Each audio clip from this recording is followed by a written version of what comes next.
क्या हाल चाल है बच्चों? कैसी हैं? महक, क्या हाल है आप लोगों के?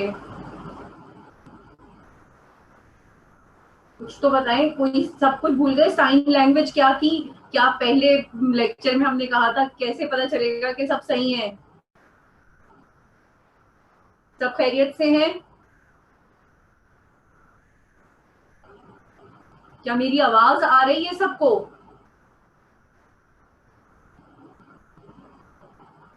सब खैरियत से हैं? Very good.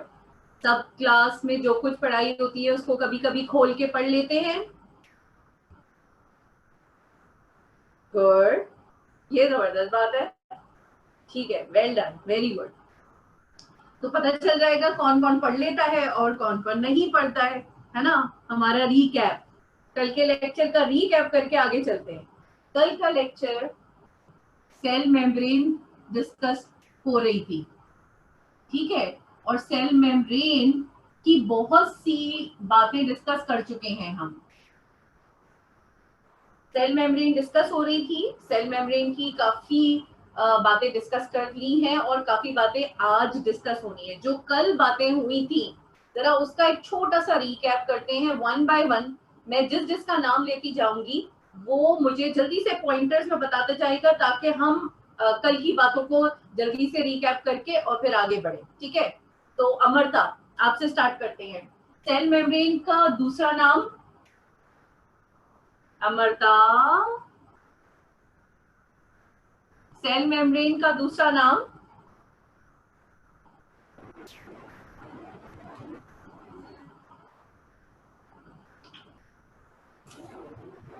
जी, आवाज नहीं आई आपकी हमें। प्लाज्मा। प्लाज्मा? प्लाज्मा क्या? Plasma membrane. Well done, plasma membrane, ठीक है। और ये सेल मेम्ब्रेन या प्लाज्मा मेम्ब्रेन, बुशरा, इसकी कैरेक्टरिस्टिक क्या है? प्लाज्मा मेम्ब्रेन और सेल मेम्ब्रेन की मेन कैरेक्टरिस्टिक क्या है बुशरा? वैसे सेमी परमिएबल मेम्ब्रेन है। Very good, semi permeable membrane है। वेल डन, ठीक है। सेमी परमिएबल मेम्ब्रेन है जिसे सेलेक्टिवली परमिएबल और पार्शियली परमिएबल भी कहा जाता है और ये प्लाज्मा मेम्ब्रेन भी कहलाती है, ठीक है। और वर्दा और हानिया और महक जरा तैयार रहें, मरियम भी आ गई है, तैयार रहें, अभी क्वेश्चन भी आ रहा है, ठीक है? अच्छा जी,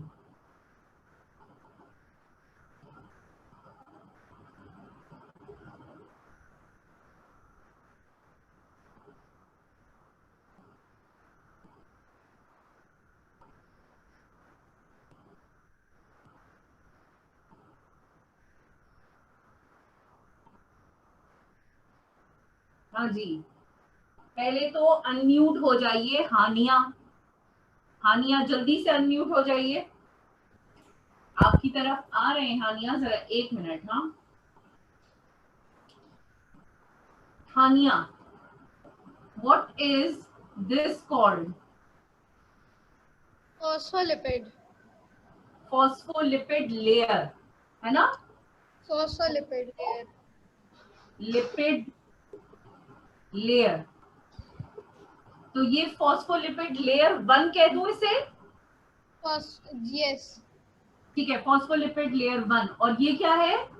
फॉस्फोलिपिड लेयर 2 फॉस्फोलिपिड बाइलेयर। तो इस वजह से cell membrane is known as phospholipid bilayer.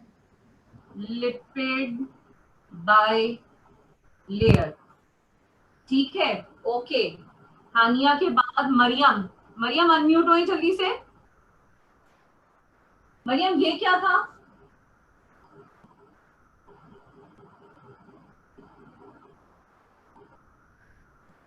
जी मरियम, ये बीच में क्या लगे हुए थे? प्रोटीन्स। वेल डन मरियम, ये जो बीच में थे वो थे प्रोटीन्स, ठीक है। महक, आपकी बारी आने वाली है।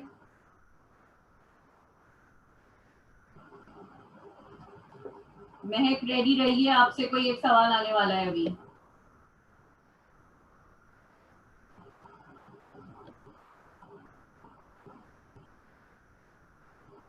ठीक है महक, चले महक को अनम्यूट करते हैं। महक अब ये बताइए कि इसमें से फ्लूइडी पार्ट हमने किसे कहा था?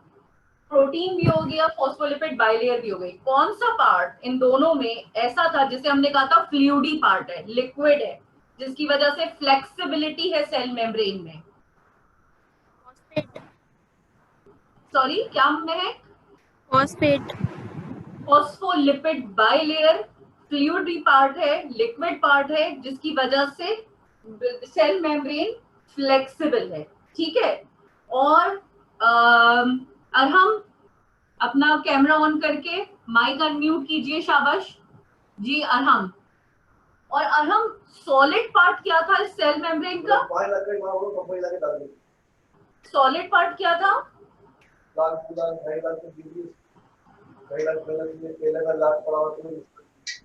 अरहम मुझे समझ नहीं आई बात। सॉलिड पार्ट, चलिए वर्धा आप बता दें। वर्धा आप बताइए। अरहम आप म्यूट हो जाइए। जी वर्धा, मैंने आपको अनम्यूट किया। वर्धा जल्दी से बताएं कहाँ गई वर्धा? वर्धा कहाँ छुप गई? मैंने नाम लिया और भाग गई वर्धा, क्या हो गया भाई? अच्छा जयान आप बता दे जल्दी से। जयान सॉलिड पार्ट कौन सा था?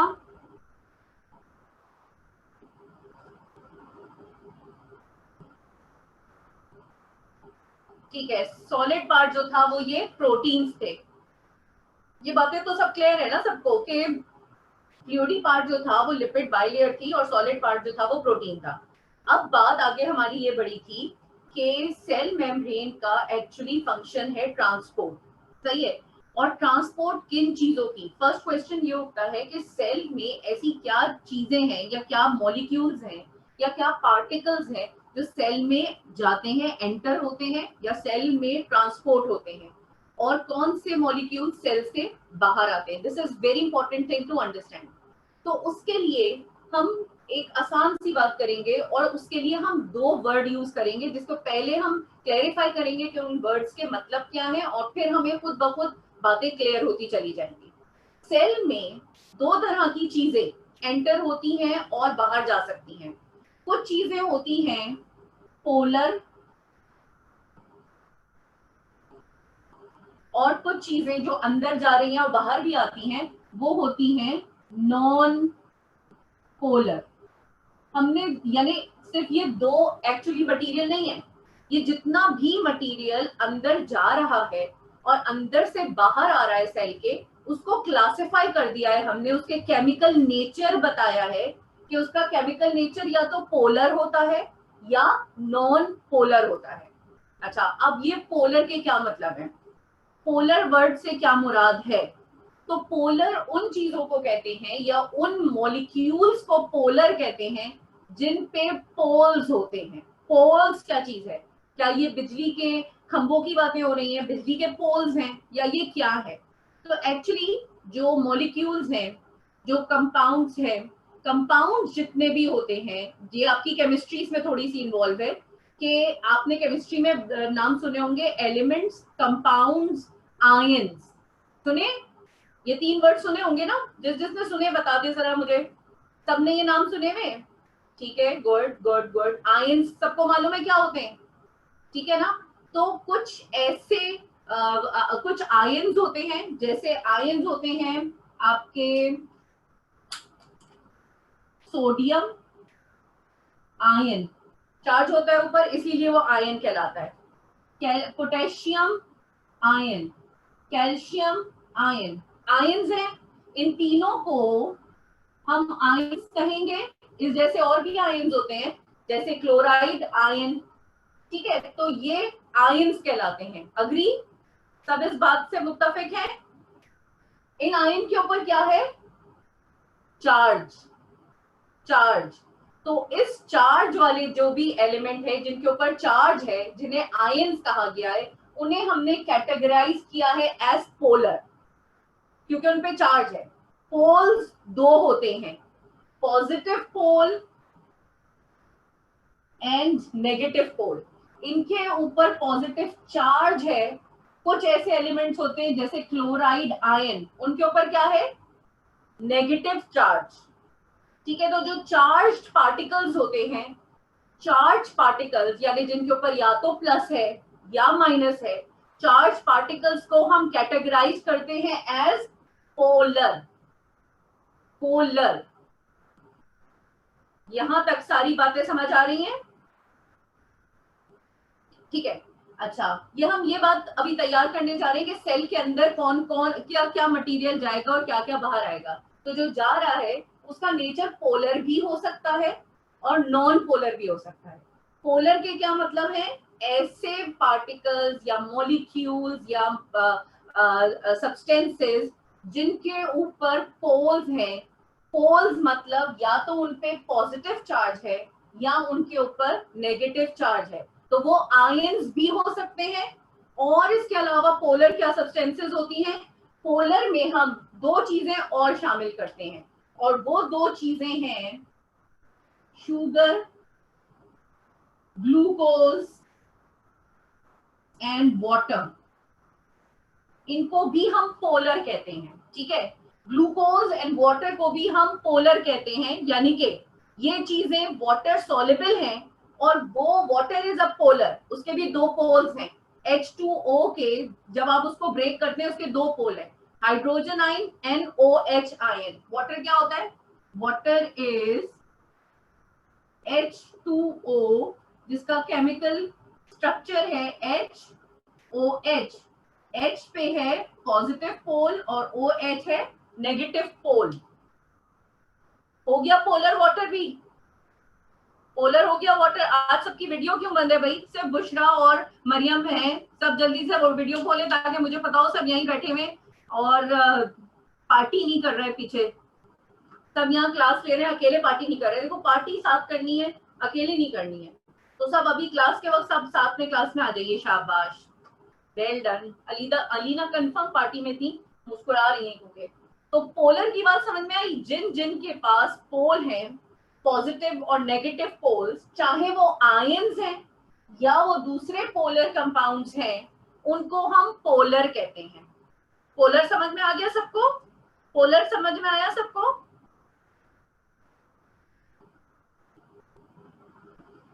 क्यों हानिया, बिल्कुल नहीं समझ आया पोलर? महक, गुड। अच्छा जी, तो ये पोलर हैं। पोलर तो कैटेगराइज हो गए कौन से हैं। नॉन पोलर कौन से हैं आपके? नॉन पोलर वो जिनके ऊपर कोई भी चार्ज नहीं होता, जिनके ऊपर कोई भी चार्ज नहीं होता। जैसे कि बहुत सारी गैसेस, हमारी oxygen gas O2, carbon dioxide gas O2, CO2, ये दोनों गैसेस हमारी कहलाती हैं नॉन पोलर। नॉन पोलर, ठीक है भाई। तो सेल मेम्ब्रेन से जो भी मटेरियल सेल के अंदर एंटर हो रहा है या सेल से बाहर जा रहा है, वो मटेरियल या तो पोलर होगा या नॉन पोलर होगा। ठीक है, पोलर का क्या मतलब है, ऐसे पार्टिकल्स, मॉलिक्यूल्स या आयंस जिन पे चार्ज है, आयंस पे तो होता ही चार्ज है, वो पोलर कहलाते हैं। Like sodium, potassium, calcium ionic हैं, आयंस हैं, पोलर हैं। वाटर, ग्लूकोज, उनपे भी पोल्स हैं, पॉजिटिव नेगेटिव पोल्स हैं, वो भी पोलर हैं। नॉन पोलर कौन सी कैटेगरी होती है, कौन से मटेरियल या क्या मटेरियल जो है वो नॉन पोलर है? Gases like oxygen and carbon dioxide. Cell के अंदर ऑक्सीजन जाती है और कार्बन डाइऑक्साइड बाहर आती है, यानी इनका भी आना जाना सेल में लगा रहता है, और वो भी ये उस मटेरियल में शामिल है जो सेल में ट्रांसपोर्ट होता है। यहां तक पहले क्लियर कर लेते हैं, फिर आगे चलेंगे। पोलर नॉन पोलर की आप लोगों को कैटेगराइज करना है, देखना है तो देख लीजिए। ठीक है, अच्छा भाई, अब बात ये होने जा रही है कि कौन सा मटेरियल सेल मेम्ब्रेन की बाइलिपिड लेयर से पास होगा और कौन सा मटेरियल प्रोटीन के थ्रू पास होगा। जब हमने उनको ऑलरेडी कैटेगराइज किया हुआ है, इसका मतलब यही है कि कुछ इसमें से ऐसा है जो लिपिड बाइलेयर से पास होगा, जबकि बाकी का सब जो है वो प्रोटीन के थ्रू पास होगा। सही है, क्या चीजें लिपिड बाइलेयर से पास होंगी? लिपिड बाइलेयर से जो चीजें पास होंगी वो बहुत ही साइज में छोटी होनी चाहिए, साइज में बहुत ही छोटी होनी चाहिए, यानी कि स्मॉल पार्टिकल्स, उनका साइज बहुत छोटा होना चाहिए। पहली क्वालिटी ये है।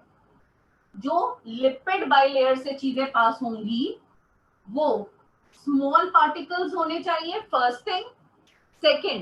सेकंड क्वालिटी ये है कि वो नॉन पोलर होने चाहिए हैं। नॉन पोलर मतलब carbon dioxide, oxygen and carbon dioxide gases non polar हैं, very small particles, they can pass through the cell membrane through the lipid bilayer। कौन सी चीजें लिपिड बाइलेयर से पास होंगी सेल मेम्ब्रेन के? Gases like oxygen and carbon dioxide, like oxygen and carbon dioxide, because they are small and they are non-polar। अब यहाँ पे ये बात आप लोगों को क्लियर हो जानी चाहिए, जो हमने कहा था कि फॉस्फोलिपिड में हाइड्रोफिलिक हाइड्रोफोबिक है, यानी वाटर लविंग वाटर हेटर। तो वाटर तो पोलर है ना, एक अगर चीज वाटर लविंग है तो दूसरी वाटर हेटर है, वो कभी भी वाटर को या पोलर सब्सटेंसेस को इसके थ्रू पास नहीं होने देगी। ये था इसका मकसद, जो हमने कल हाइड्रोफोबिक और हाइड्रोफिलिक पढ़ा था कि हाइड्रोफोबिक वाटर हेटर है, हाइड्रोफिलिक वाटर लवर है। तो यहाँ पे से वाटर या कोई भी पोलर सब्सटेंस पास नहीं हो सकेगा। तो क्या चीज पास होगी यहाँ से? Small molecules which are non-polar in nature, and examples are gases, for example oxygen and carbon dioxide। ठीक है हानिया? गुड। सेकेंड थिंग, अब क्या बचा? आपके बचे आयंस और polar substances like glucose in water. ठीक है, ये दोनों चीजें, ये सारी चीजें पोलर हैं, इन पे चार्जेस हैं, ये हरगिज भी लिपिड बाइलेयर से पास नहीं हो सकेंगी। अगर ये सोडियम आया भी लिपिड बाइलेयर के पास तो ये यहां से आके वापस फेंक दिया जाएगा, वो इसे पास नहीं करने देगा। No entry, not allowed to enter. फिर अब ये चीजें कहां से पास हो सकती हैं? Now they are allowed to come inside the cell through the proteins. ये प्रोटीन्स इन्हें हेल्प करेंगे to enter inside the cell, या ये बाहर भी निकल सकते हैं थ्रू दिस प्रोटीन। ये आयंस और the polar substances, they come in and move out of the cell through this protein। दोनों बातें अच्छी तरह से क्लियर करें। और यही रीजन है कि इसका कुछ पार्ट कुछ चीजों को सेलेक्ट कर रहा है, बाकी का पार्ट, प्रोटीन पार्ट, बाकी चीजों को सेलेक्ट कर रहा है। तो सिलेक्शन तो हमने पहले दे दी कि सिर्फ पोलर और नॉन पोलर जाएगा, तो हो गई ये सेलेक्टिवली परमिएबल मेम्ब्रेन, हो गई ये सेमी परमिएबल मेम्ब्रेन। हर चीज नहीं घुस सकती अंदर, ऐसे आसानी से नहीं जा सकता कुछ भी सेल के अंदर। क्यों? क्योंकि cell membrane is a selectively permeable membrane, और उस सिलेक्शन में भी lipid bilayer allows some material whereas the protein allow the rest of the material। हर चीज लिपिड बाइलेयर से एंटर नहीं होगी, हर चीज प्रोटीन से एंटर नहीं होगी। कुछ चीजें लिपिड बाइलेयर से एंटर होंगी, कुछ चीजें प्रोटीन से एंटर होंगी। वो क्या मटेरियल है जो लिपिड बाइलेयर से एंटर होगा? जी आनिया, वो क्या मटेरियल है जो लिपिड बाइलेयर से एंटर होगा? यस जी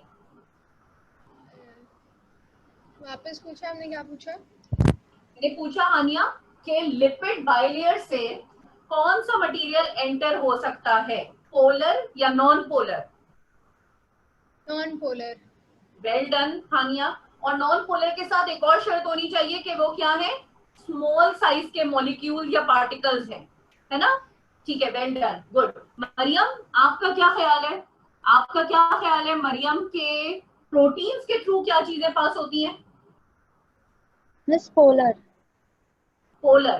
पोलर जो लार्जर पार्टिकल्स हैं, आयंस हैं, वो पास हो सकते हैं। वाटर सॉल्युबल सब्सटेंसेस पास हो सकती हैं। वाटर सॉल्युबल क्योंकि वाटर पोलर है, उसके अंदर जो जो चीजें सॉल्युबल हैं वो भी प्रोटीन्स के थ्रू पास होंगी, लिपिड बाइलेयर से नहीं होंगी। ठीक है, इन आंसर से इतना तो मुझे समझ आ गया कि बच्चों को ये बातें क्लियर हो गई हैं कि सेल मेम्ब्रेन के जो हमने स्ट्रक्चर स्टडी किया, क्या चीज किधर से एंटर हो रही है, और उसमें भी सिलेक्शन है कि कौन सी चीज लिपिड बाइलेयर से हो रही है, कौन सी प्रोटीन से हो रही है। कुछ भी ऐसे ही उठ के जो है वो सेल के अंदर नहीं जा सकता। यहाँ तक ये बातें क्लियर हो गई है सबको? ठीक है, अच्छा अब हम मजीद ट्रांसपोर्ट के बारे में एक पिक्चर शेयर करती हूँ, सेल मेम्ब्रेन की भी, और अंडरस्टैंडिंग बढ़ जाएगी आपकी, और क्या चीजें एंटर होंगी क्या नहीं होंगी इसकी भी। मैं आपके साथ एक स्क्रीन शेयर करने जा रही हूँ, आप देखें, आपको यकीनन ये बातें और क्लियर हो जाएंगी। ये देखिए, ये है fluid mosaic model. Phospholipid bilayer आपको क्लोजली दिख रही होगी, कैसे फॉस्फोलिपिड की लेयर है। प्रोटीन्स दिख रहे होंगे, एक जो मैंने आपको बताया था, ऐसा प्रोटीन जो ऊपर से लेके नीचे तक है, वो एक प्रोटीन की वो टाइप है, और एक वो है जो सिर्फ या तो नीचे की लेयर में होगी या ऊपर की लेयर में होगी। इसको हम कैटेगराइज करते हैं, लेकिन आपके लेवल पे अभी आपको सिर्फ इतना पता हो कि ये प्रोटीन्स जो हैं ये एम्बेडेड होते हैं या लगे हुए होते हैं या जुड़े हुए होते हैं फॉस्फोलिपिड बाइलेयर में। फॉस्फोलिपिड बाइलेयर फ्लूइडी पार्ट है, लिक्विड पार्ट है, और प्रोटीन्स जो है वो क्या है, सॉलिड पार्ट है। ठीक है, और प्रोटीन्स बिल्कुल इस फॉस्फोलिपिड बाइलेयर में ऐसे दिखते हैं जैसे कि आइसबर्ग्स इन सी। ठीक है, ये जुमला बहुत इस्तेमाल किया जाता है फ्लूइड मोज़ेक मॉडल के लिए, आपकी बुक में भी लिखा हुआ होगा।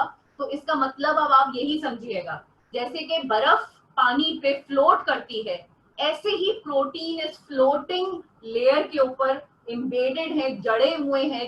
जड़े हुए, वो कहते हैं ना नगीना जड़ा हुआ है जैसे, तो सॉलिड है वो। तो वो इस तरह से एम्बेडेड होता है कि वो लग रहा होता है कि जैसे आइस बर्ड्स इन द सी। ठीक है, ये हो गया आपका फ्लूइड मोज़ेक मॉडल। दूसरी और जो चीजें मैं आपके साथ शेयर करती हूँ, एक सेकेंड। ओके, अच्छा भाई, दूसरा अब ये देखिए क्या मटेरियल एंटर हो रहा है और क्या मटेरियल एंटर नहीं हो सकता। पिक्चर क्लियर नजर आ रही है आपको? लार्ज मॉलिक्यूल्स एंड आयंस, यानी पोलर लार्ज मॉलिक्यूल्स कभी भी लिपिड बाइलेयर से एंटर नहीं होंगे। In some cases, if those polar molecules are very small, then only they can enter, but mostly they cannot enter through the lipid bilayer. फिर वो कहाँ से enter होंगे? They enter through the proteins. ठीक है, polar molecules और ions जो हैं या larger molecules कभी भी lipid bilayer से enter नहीं होंगे, वो enter होंगे through protein. लिपिड बाइलेयर से कौन सी चीजें पास हो सकती हैं? Small non polar molecule. ठीक है, small non polar molecule. Through this picture it is very clear, lipid bilayer मौजूद है जो नहीं जाने दे रही है आयंस को और लार्जर मॉलिक्यूल्स को। देखें उनका एरो रिटर्न हो रहा है, जबकि जो स्मॉलर मॉलिक्यूल्स हैं और स्मॉलर नॉन पोलर मॉलिक्यूल्स हैं, they can pass through the lipid bilayer. सही है? अच्छा, एक और पिक्चर आपको दिखाती हूँ।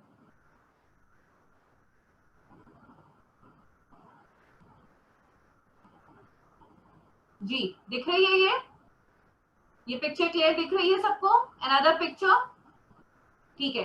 अब आप देखिए क्लियरली क्या चीजें जा रही है लिपिड बाइलेयर से? Oxygen, it can pass through lipid bilayer, and smaller है क्योंकि जिस तरह ऑक्सीजन जा रही है उसी तरह और gases like carbon dioxide extra cellular यानी सेल के बाहर वाले पार्ट से इंट्रासेल्यूलर यानी सेल के अंदर एंटर होगी। इसी तरह इंट्रासेल्यूलर यानी from inside the cell to extracellular from outside the cell. ये दो वर्ड मैंने पहले यूज नहीं किए थे, अब यूज कर रही हूँ, बोर्ड पे लिख देती हूँ। क्या होती है मूवमेंट?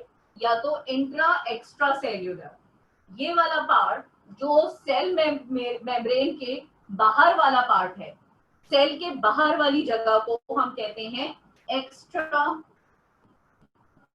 सेल्यूलर, ठीक है। और सेल के अंदर वाली जगह को हम कहते हैं, जो इनसाइड द सेल है, इंट्रा सेल्यूलर, ठीक है। Extra cellular and intra cellular, intra cellular, हो गई ये बात, ठीक है। तो अब इस पिक्चर में देखें क्लियरली, ऑक्सीजन लिपिड बाइलेयर से आ रही है, जबकि जो बीच में प्रोटीन है, सोडियम एंड ग्लूकोज प्रोटीन से एंटर हो रहे हैं। बाकी की चीजों को अभी इग्नोर कीजिए, जो आगे लिखा हुआ है एटीपी एडीपी, उसकी बात हम बाद में करेंगे। फिलहाल आपका ये कॉन्सेप्ट क्लियर हो जाना चाहिए कि पोलर कहाँ से एंटर हो रहा है, नॉन पोलर कहाँ से एंटर हो रहा है। लिपिड बाइलेयर किन चीजों को, किन मटेरियल्स को, किन पार्टिकल्स को अलाउ कर रही है to come inside the cell intracellular और move outside the cell extracellular। Proteins कौन से मटेरियल्स को या पार्टिकल्स को या मॉलिक्यूल्स को अलाउ कर रहा है टू कम इंट्रासेल्यूलर और गो आउट एक्स्ट्रासेल्यूलर। क्लियर हो गई है ये सारी बातें? Well done, well done. अब हम फाइनली, हमें ये तो पता चल गया मटेरियल एंटर हो रहा है, कौन सा मटेरियल ये हो, लेकिन यहाँ पर अब जरा सा जो है वो ट्विस्ट है। ट्विस्ट ये है इस कहानी में कि मटेरियल एंटर तो होता है, उसको पता भी चल गया कहाँ से उसको परमिशन है एंटर होने की, कहाँ से नहीं है, लेकिन कुछ और रूल्स हैं ट्रांसपोर्ट के जो उसे फॉलो करने हैं, कुछ और टाइप्स है ट्रांसपोर्ट की जिसके थ्रू मटेरियल एंटर होने वाला है inside the cell and outside the cell. तो अब हम मजीद जो डिटेल में चीज देखने जा रहे हैं, वो सेल मेम्ब्रेन के थ्रू जो ट्रांसपोर्ट हो रही है उसे स्टडी करने जा रहे हैं। The main function of the cell membrane is to transport the material and there are different types of transportation और mechanism of transport of material, ठीक है। मेन जो पर्पस है सेल मेम्ब्रेन का वो क्या है? ट्रांसपोर्ट ऑफ मटेरियल, ठीक है, मटेरियल की ट्रांसपोर्ट होना। अब इस ट्रांसपोर्ट को जो हमारे सेल मेम्ब्रेन के थ्रू हो रही है, इसको हमने कैटेगराइज कर दिया है इनटू 3 टाइप्स। 3 टाइप्स में, 3 कैटेगरीज में डिवाइड कर दिया है on the basis of the mechanism, कैसे एंटर होगा सेल मेम्ब्रेन में, ठीक है, उसको हमने कैटेगराइज कर दिया है। एक कहलाता है साइटोसिस, साइटोसिस, एक कहलाता है पैसिव ट्रांसपोर्ट, ठीक है, एक कहलाता है साइटोसिस, पैसिव ट्रांसपोर्ट, और तीसरी टाइप कहलाती है एक्टिव ट्रांसपोर्ट। ये 3 कैटेगरीज है ट्रांसपोर्टेशन ऑफ मटेरियल की। मटेरियल पहले देख लिया क्या एंटर होना है, कहां से एंटर होना है, लेकिन वो किस मैकेनिज्म से एंटर होंगे? क्या वो लाइन बना के एंटर होंगे या झमगटों में एंटर हो जाएंगे? क्या वो एरोप्लेन से आ रहे हैं या ट्रेन की हुई है उन्होंने? ट्रांसपोर्ट की भी तो डिफरेंट टाइप्स हैं। इसी तरह मटेरियल की ट्रांसपोर्ट की भी 3 टाइप्स हैं। एक है साइटोसिस, दूसरी है पैसिव ट्रांसपोर्ट और तीसरी है एक्टिव ट्रांसपोर्ट। देखें ये चीजें जो है सेल मेम्ब्रेन को हम इतने डिटेल से जो टाइम देके पढ़ रहे हैं ना, ये इसलिए हम इसको इतनी डिटेलिंग कर रहे हैं क्योंकि आगे के बहुत सारे चैप्टर में हम सिर्फ एक दफा वर्ड्स यूज करेंगे और आपसे एक्सपेक्ट करेंगे कि आपने उस वक्त समझा हुआ होगा कि क्या चीजें क्या हैं, सही है, क्योंकि आगे और डिटेलिंग्स हैं उसके साथ इन चीजों के सिर्फ लफ्ज इस्तेमाल होंगे और ऑटोमेटिकली आपको सारा मैकेनिज्म दिमाग में आ जाएगा। अच्छा भाई, अब वन बाय वन इनको देखते जाते हैं ये क्या प्रोसेस है। इनमें से सबसे पहले पिक करते हैं हम साइटोसिस। साइटोसिस क्या चीज है? अगर किसी को बोर्ड पे से कुछ कॉपी करना है, I give you 1 minute, less than 1 minute, 0.5 minute चले दे देती हूँ। आप जल्दी से कॉपी कर लें इस फ्लो चार्ट को अगर करना चाह रहे हैं तो। अगर आप कॉपी करना चाह रहे हैं तो आप बिल्कुल कर लीजिए। वरुण ने शायद कर भी लिया है, हाँ अमृता ने भी कर लिया है, गुड।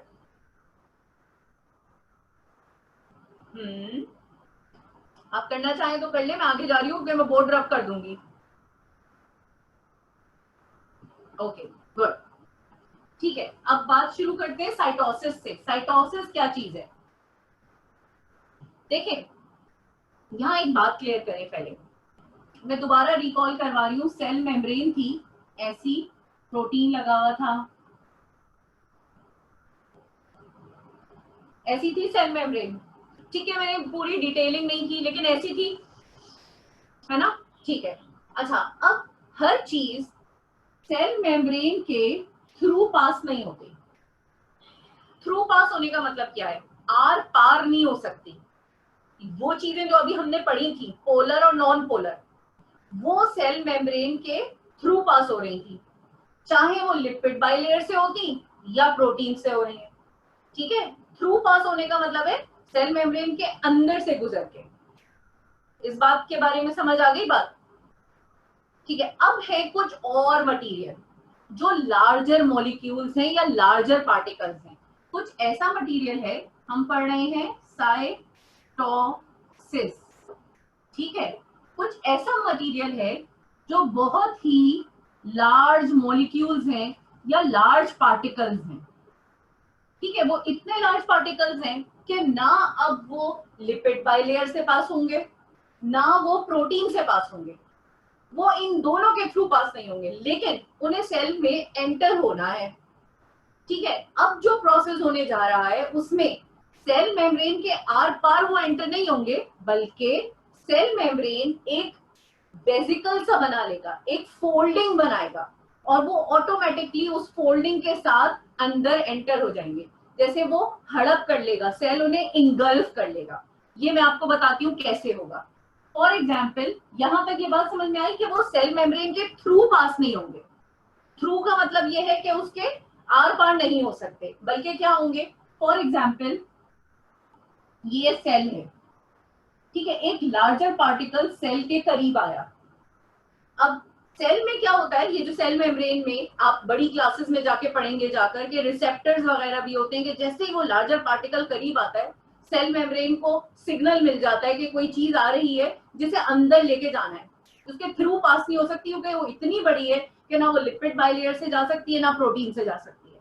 अब क्या होगा, ऑटोमेटिकली ये लार्जर पार्टिकल सेल मेम्ब्रेन की जहां करीब आया है वहां सेल मेम्ब्रेन में हल्की सी एक कर्व आ जाएगा। हल्का सा क्या आ जाएगा? एक कर्व आ जाएगा। जैसे ही पार्टिकल करीब आएगा सेल के, अभी आप रुक जाए, अभी सिर्फ सुने, फिर मैं टाइम दूंगी, आप लोग डायग्राम कॉपी कर लेना। जैसे ही वो लार्जर पार्टिकल सेल मेम्ब्रेन के करीब आएगा, सेल मेम्ब्रेन में हल्का सा कर्व आएगा, फिर वो कर्व आहिस्ता आहिस्ता उस पार्टिकल के साथ गहरा होता जाएगा। ये देखें, गहरा होता जा रहा है, जैसे अंदर को घुसता जा रहा है पार्टिकल। अभी भी इसको जगह नहीं मिली है एंटर होने की, लेकिन ऑटोमेटिकली एक फोल्डिंग बनती जा रही है। फिर फाइनली ये होगा कि वो फोल्डिंग इतनी गहरी हो जाएगी, ये देखें कितनी गहरी हो गई, सेल के अंदर वो इतनी गहरी हो गई कि जैसे मालूम हुआ अंदर घुस गई है। और जो यहाँ पे दोनों साइड की मेम्ब्रेन के फोल्ड्स करीब आए, वो फाइनली आके आपस में मिल गए। और फाइनली जो चीज अंदर एंटर होने जा रही है, अब वो इस तरह से एंटर हो गई, ये वेसिकल सा बना और ये पार्टिकल फाइनली अंदर एंटर हो गया। तो आपने देखा हर पिक्चर में ये पार्टिकल कहीं से भी सेल मेम्ब्रेन के थ्रू नहीं गया, बल्कि ऑटोमेटिकली फोल्ड बनता गया, फोल्ड यूं करके फोल्ड होता गया, होता गया, होता वो गया, गहरा हुआ, यहाँ से मिल गया। और जैसे ही मिला वो वेसिकल या वैक्यूल अंदर आ गया उस पार्टिकल को लेकर और सेल मेम्ब्रेन दोबारा से रिपेयर हो गई। अब मकसद क्या था? पार्टिकल का अंदर आना। A larger particle cannot pass through the cell membrane. It can engulfed by a cell membrane. Engulf जैसे हड़प कर लिया। The folds are formed और वो फोल्ड आहिस्ता आहिस्ता डीपन होते गए। जितना ज्यादा डीप हुआ finally they join and that vesicle or a vacuole enter inside the cell. तो मकसद उसको अंदर एंटर कराना था, सेल मेम्ब्रेन के थ्रू नहीं हो सकता था, तो ये स्ट्रेटेजी हुई and this process is known as cytosis. This process is known as cytosis. Clear? Okay, एक बात यहाँ पे पहले क्लियर कर ले फिर कॉपी कीजिएगा। यहाँ पे साइटोसिस को भी हमने दो में कैटेगराइज किया है। उसका रीजन ये है दो में कैटेगराइज करने का कि दो में हमने उसको इसलिए डिवाइड किया है कि एक रास्ता है, एक मैकेनिज्म है पार्टिकल के अंदर जाने का और दूसरा मैकेनिज्म है पार्टिकल के बाहर जाने का। यानी जिसमें पार्टिकल अंदर जा रहा है इसे कहते हैं एंडोसाइटोसिस और जिसमें पार्टिकल अंदर से बाहर आएगा उसे कहते हैं एक्सोसाइटोसिस।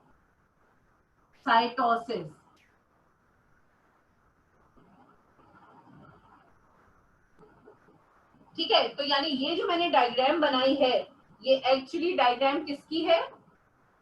एंडोसाइटोसिस की, जिसमें पार्टिकल बाहर से अंदर जा रहा है but not through the cell membrane. It can enter by making a folds on the cell membrane and in a form of a vesicle और अ वैक्यूल इट एंटर्स। अब आप चाहें तो कॉपी करें, फिर मैं एक्सोसाइटोसिस की डायग्राम बनाऊंगी।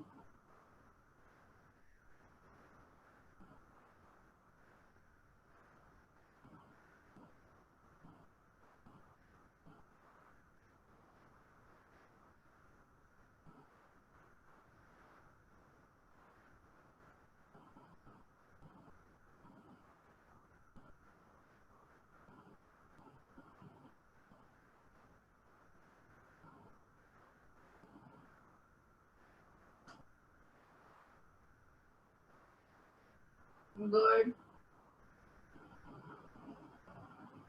गुड। बुशरा का वेट कर लेते हैं पहले। मरियम हो गया आपका? मरियम कॉपी हो गया?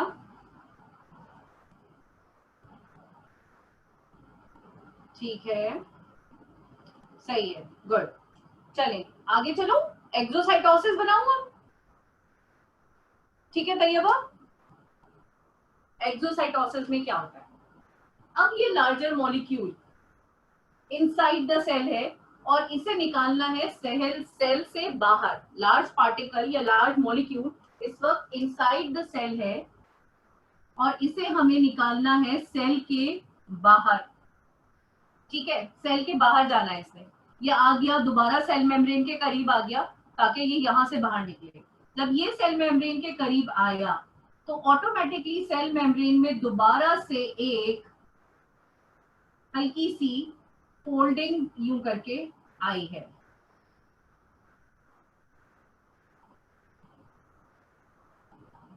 ये देखें, बाहर निकलना है, बाहर की साइड पे पुश हुई है सेल मेम्ब्रेन, ऑटोमेटिकली फोल्डिंग दोबारा से बनी है। ठीक है, आहिस्ता आहिस्ता वो और डीपन हो गई है।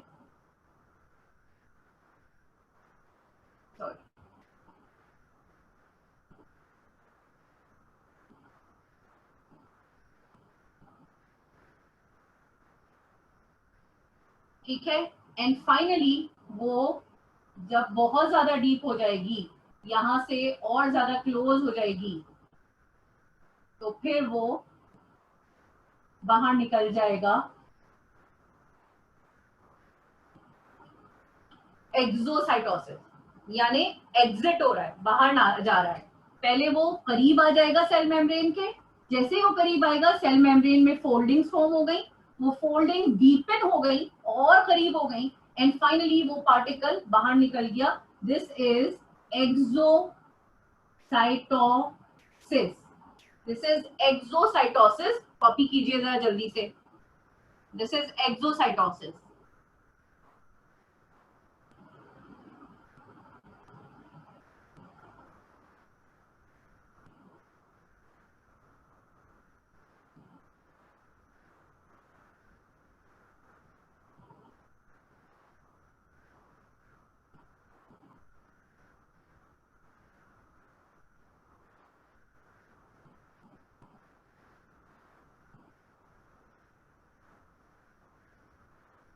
सही है भाई, एक्सोसाइटोसिस। चलें अब जरा सा एंडो एक्सो को और थोड़ा सा खूबसूरती में देखते हैं कि एंडोसाइटोसिस और एक्सोसाइटोसिस क्या होता है। एक शेयर कर रही हूँ स्क्रीन दोबारा से, देखिए जी, ये है आपका एंडोसाइटोसिस। किस तरह लार्जर मॉलिक्यूल सेल के क्लोज आया और सेल ने कैसे फोल्ड करके, सेल मेम्ब्रेन ने फोल्डिंग सी बनाई एंड फाइनली वो अंदर आ गया। सही है, ये दिस इज एंडोसाइटोसिस। एंडोसाइटोसिस को यहाँ पे फर्दर कैटेगराइज्ड किया गया है, एंडोसाइटोसिस को फर्दर कैटेगराइज्ड किया गया है।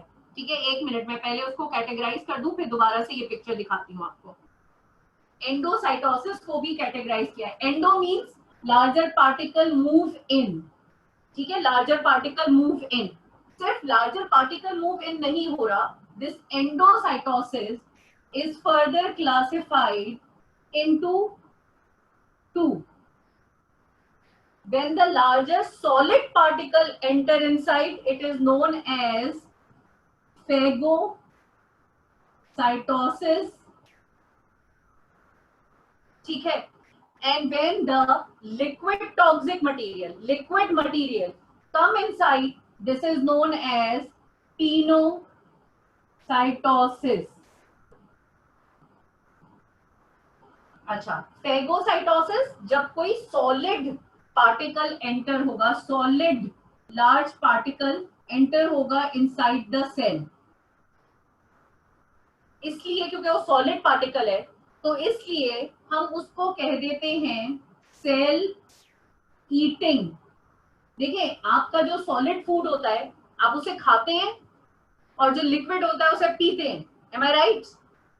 यही करते हैं ना, जो भी हमें सॉलिड फूड होता है वो हम खाते हैं और जो लिक्विड होता है उसे हम पीते हैं। तो सेल जब सॉलिड पार्टिकल को इंगल्फ करता है, एंटर करता है इनसाइड, वो कहला रहा है फेगोसाइटोसिस, यानी सेल ईटिंग। इसी तरह सेल में जब कुछ लिक्विड एंटर हो रहा है और वो लिक्विड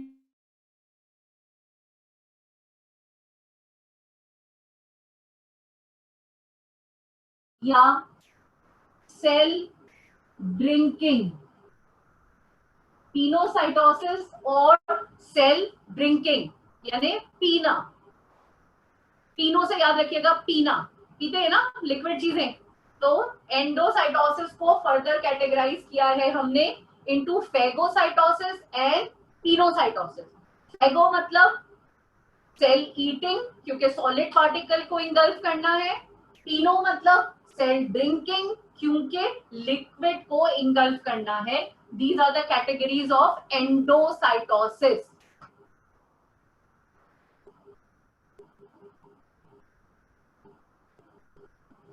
ठीक है, अब वो मैं स्क्रीन शेयर कर लेती हूँ आपके साथ जो अभी मैंने की थी दोबारा से, और इसमें आपको फेगो और एंडोसाइटोसिस, जो पिनोसाइटोसिस दिख रहा है। एंडोसाइटोसिस की दोनों साइड है, दोनों टाइप्स हैं एंडोसाइटोसिस की। इसमें phagocytosis mean cell eating and pinocytosis mean cell drinking. जी वरुण, क्या कह रहे हैं आप? अपना माइक अनम्यूट करके जल्दी से बात करें। क्या कह रहे हैं, कुछ पूछ रहे हैं वरुण? वरुण कुमार जी, वरुण मैंने आपको अनम्यूट किया है, बताइए क्या पूछ रहे हैं आपने? जी, इंडोसाइटोसिस में पार्टिकल्स अंदर इंटर होते हैं। जी जी बिल्कुल एंटर होते हैं। एंडोसाइटोसिस में पार्टिकल्स अंदर एंटर होते हैं। अगर वो सॉलिड पार्टिकल्स हैं तो वो फेगोसाइटोसिस कहलाएगा, और अगर वो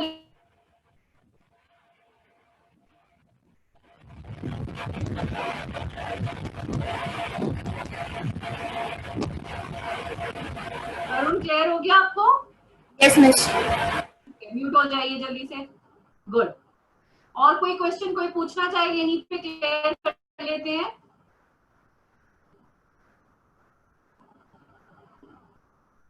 यहां से आपने देख लीजिए एंडोसाइटोसिस की डेफिनेशन भी लिखी है, taking in of matter by a living cell by invagination of its membrane. ये जो फोल्डिंग बन रही थी ना, इसको कह रहे थे इन्वेजिनेशन।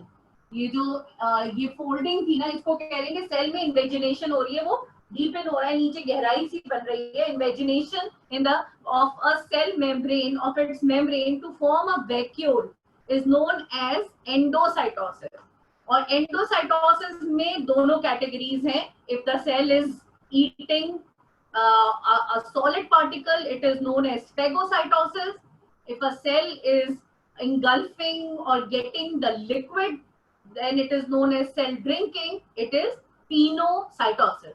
ये दोनों टाइप्स हो गई आपकी, फेगोसाइटोसिस और पिनोसाइटोसिस एंडोसाइटोसिस की। अब नेक्स्ट क्या चीज है? नेक्स्ट होता है हमारा एक्सोसाइटोसिस, जो अभी हमने देखा। एक्सोसाइटोसिस क्या चीज थी, उसकी डायग्राम हमने बना ली।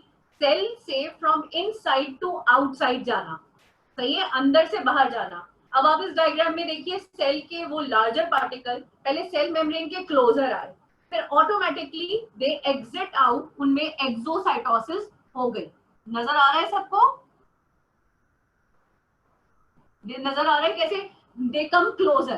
पहले ये क्लोज हुए, ये पार्टिकल थे सॉलिड पार्टिकल, सेल मेम्ब्रेन के क्लोजर हुए, ये वेसिकल कहते हैं, एक छोटा सा बबल टाइप बन जाता है। वेसिकल या वैक्यूल कहते हैं जब बबल टाइप की कोई चीज बन जाती है जिसमें वो अंदर मौजूद है। वो वेसिकल ऑटोमेटिकली सेल मेम्ब्रेन के क्लोज किया, और सेल मेम्ब्रेन में दोबारा से जो इन्वेजिनेशन हुई वो बाहर की साइड पे हुई, और अब वो वेसिकल बाहर निकल गया, उसने जितना भी मटेरियल था वो बाहर एग्जिट कर दिया, एक्स्ट्रा सेल्यूलर फ्लूइड बन गया। सेल के बाहर वाले पार्ट को एक्स्ट्रा सेल्यूलर कहते हैं, सेल के अंदर के हिस्से को इंट्रा सेल्यूलर कहते हैं। Intra means inside, extra means outside, ठीक है। तो वो सारा जो कुछ था वो एग्जिट हो गया एक्सोसाइटोसिस में, एक्स्ट्रा सेल्यूलर फ्लूइड में चला गया, यानी सेल के बाहर चला गया। Clear everyone? Endocytosis and exocytosis, phagocytosis and pinocytosis. इसमें और कोई बात पूछनी है? पूछ ले, टाइम है आपके पास। नई चीज शुरू कराने से बेहतर है पहले इसी चीज को मैं क्लियर कर लूं, फिर आगे चलूं।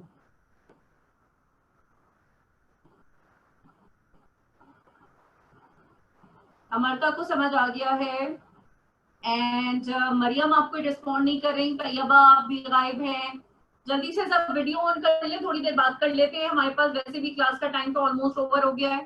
तो वीडियो ऑन करिए जल्दी से, ताकि मुझे जल्दी से फीडबैक दें आज का, क्योंकि नेक्स्ट क्लास में जो अब मंडे को है इंशाल्लाह हम रिकैप करेंगे अपनी इस टॉपिक का। तो मुझे पता होना चाहिए मेरे बच्चों को सब समझ में आया या नहीं आया। बातें आज की हमने शुरू की थी, कैटेगराइज किया था मटेरियल को जो सेल मेम्ब्रेन के थ्रू पास हो रहे थे, यानी कि जो फ्लूइड मोज़ेक मॉडल या सेल मेम्ब्रेन के थ्रू पास हो रहे थे। वो दो कैटेगरीज क्या थी? वो दो कैटेगरीज थी polar and non polar substances. Agree? ठीक है। Polar and non polar substances में हमने उस कैटेगरी को और डिटेल में पढ़ा था। पोलर चीजें क्या थी? जिनके पोल्स थे या जिनके पॉजिटिव नेगेटिव पोल्स थे या उनके ऊपर चार्ज थे, यानी आयंस, सोडियम, कैल्शियम, पोटेशियम, ठीक है। या फिर वाटर सॉल्युबल सब्सटेंसेस या वाटर खुद, ये सब चीजें पोलर थी। और पोलर सब्सटेंसेस को हमने देखा कि जो लिपिड बाइलेयर थी वो अलाउ नहीं कर रही थी पोलर सब्सटेंसेस को कि वो लिपिड बाइलेयर के थ्रू पास हो। तो प्रोटीन ने अपनी खिदमत पेश की और ये पोलर लार्जर मॉलिक्यूल प्रोटीन के थ्रू एंटर हो गए, सही है। फिर बचे non polar substances. Non polar neutral थे, ना पॉजिटिव थे ना नेगेटिव थे, उनके ऊपर कोई चार्ज ही नहीं था, उनका कोई पोल ही नहीं था। उन सीधे साधे नॉन पोलर स्मॉल पार्टिकल्स को लिपिड बाइलेयर ने अलाउ किया टू पास थ्रू इट, और सारी material from extracellular to intracellular enter हो गया। क्लियर? ओके, तो इस तरह material transport through the cell membrane. लेकिन उस ट्रांसपोर्ट को भी हमने जब डिटेल से पढ़ना शुरू किया तो we come to know that transport are of 3 types. 3 तरह की ट्रांसपोर्टेशन हमने पढ़नी है। एक थी साइटोसिस, सेकंड थी पैसिव ट्रांसपोर्ट और थर्ड थी एक्टिव ट्रांसपोर्ट। अभी पैसिव और एक्टिव को तो हमने पूछा ही नहीं है कि वो है क्या, उसके बारे में बाद में बात करेंगे। आज तो हमने साइटोसिस की बात की है। साइटोसिस यानी लार्जर पार्टिकल का सेल में आना, यानी cytosis word comes from cytoplasm. Cytoplasm में डायरेक्ट आ रहा है, not passing through the cell membrane. Cell membrane के थ्रू पास नहीं हो रहा है, यानी थ्रू का मतलब होता है आर पार हो जाना, वो नहीं हो सकता। ये लार्ज पार्टिकल्स हैं जो सेल मेम्ब्रेन के थ्रू पास नहीं हो सकते, ना लिपिड बाइलेयर के ना प्रोटीन के। तो अब इनके लिए क्या प्रोसीजर होगा? इनका जो मैकेनिज्म है वो कहलाया था साइटोसिस। साइटोसिस जब लार्ज पार्टिकल बाहर से अंदर आएंगे तो वो एंडोसाइटोसिस कहलाएगा। जब लार्ज पार्टिकल अंदर से बाहर जाएंगे तो वो एक्सोसाइटोसिस कहलाएगा। अगर वो लार्ज पार्टिकल सॉलिड्स हैं तो वो फेगोसाइटोसिस कहलाएगा, यानी सेल ने खाना खाया, सेल ईटिंग। और अगर वो अंदर से बाहर जाने वाला मटेरियल लिक्विड है तो वो टीनोसाइटोसिस कहलाएगा। या बाहर से अंदर आने वाला मटेरियल लिक्विड है तो वो टीनोसाइटोसिस कहलाएगा, mean cell drinking. This is it. यहां तक आज हमने साइटोसिस तक पढ़ा है। आगे और कौन कौन सी ट्रांसपोर्ट होती है? वाटर जो पोलर था वो किसके थ्रू, कैसे मैकेनिज्म के थ्रू आता है? सॉलिड कैसे आते हैं? आयंस कैसे आते हैं? ये सब हम अपने पैसिव ट्रांसपोर्ट और एक्टिव ट्रांसपोर्ट में पढ़ने वाले हैं। ठीक है, is that clear everyone? Okay, तो अब मंडे की क्लास में ये सब कुछ पढ़ के आएंगे सब। ओके, तो जरा एक बात तो सुने आप, वो जो डायग्राम मैंने सेल मेम्ब्रेन की आपके साथ डिस्कस की थी, वो डायग्राम जरा ड्रॉ करके आ जाइएगा अपनी रफ कॉपीज पे जो आपकी लेक्चर कॉपीज हैं। और जब सब कैमरे ऑन होंगे और मैं कहूंगी तो सब अपने कैमरे के सामने अपनी डायग्राम्स रख देना। लेबल डायग्राम, फॉस्फेट कौन सा पार्ट था, लिपिड कौन सा था, प्रोटीन कौन सा है। फॉस्फेट वाला पार्ट हाइड्रोफोबिक है, लिपिड हाइड्रोफिलिक है, लिपिड वाला हाइड्रोफोबिक है। ठीक है, ये डायग्राम आपने अपनी सारे लेक्चर को कंपाइल्ड करके खुद से बना के लेके आनी है। अब ये ना सोचिएगा ये तो बुक में नहीं मिलेगी, ये इधर नहीं मिलेगी, उधर नहीं मिलेगी। लेक्चर में थी ना, सबको टाइम दिया था कॉपी करने का, तो आप खुद से सोच के बना के और ये आएंगे मंडे को और फिर हम आगे की बात करेंगे। ठीक है, चलें जी, सी यू ऑन मंडे। अल्लाह हाफिज।